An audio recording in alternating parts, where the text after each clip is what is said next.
Today I'm going to walk you through how this dress is made.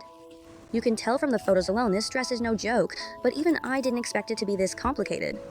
Originally, the pleats over the bust were meant to be more random, which would have been a bit easier. But if we do random pleats, it makes the upper body look fuller, because this fabric doesn't hang straight. It's this kind of mesh tulle.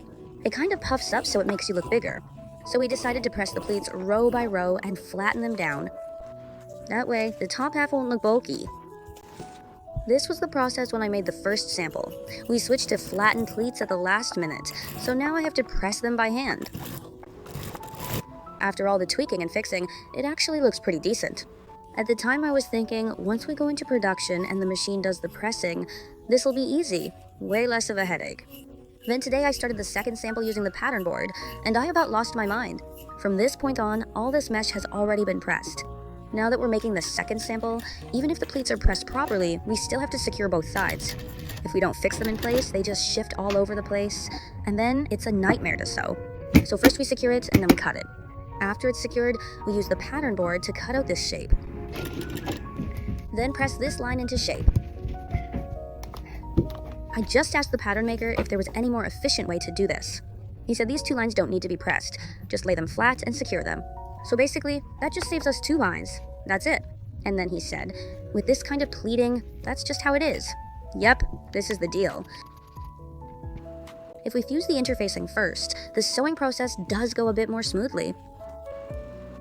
And I also tried doing it without fusing the interfacing. Arrange it, cut it directly, then take it to the machine. Even though it cuts out one step, sticking on the interfacing strips, you still have to stitch every single one like this, and it is so slow.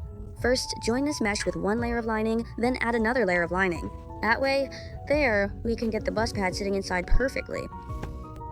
And these seam lines get enclosed like this, so both sides look clean. This lace comes in a double row, and there's a thread running down the middle holding it together, so we have to cut it apart. They don't sell a single row, only double, of course. And it's not just this one sample that has to be done this way. The full production run has to be done like this too. Honestly, I don't think a factory would even take this on unless I prep each upper piece one by one myself first. It's basically like, if you're this picky and everything is hard this, hard that, then maybe just don't make it.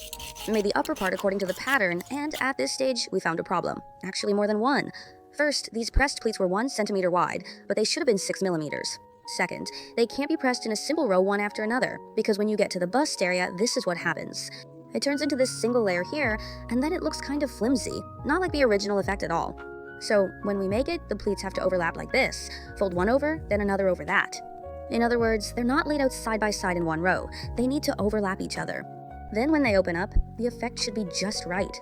This is as far as we're getting today, because the skirt hem below uses a kind of inside-out Z-shaped press, while this part is flat pressed. And the lower part uses yet another outward pressing method. It's not finished yet. They said they'll give it to me tomorrow. Once that's done, I'll work on the hem tomorrow.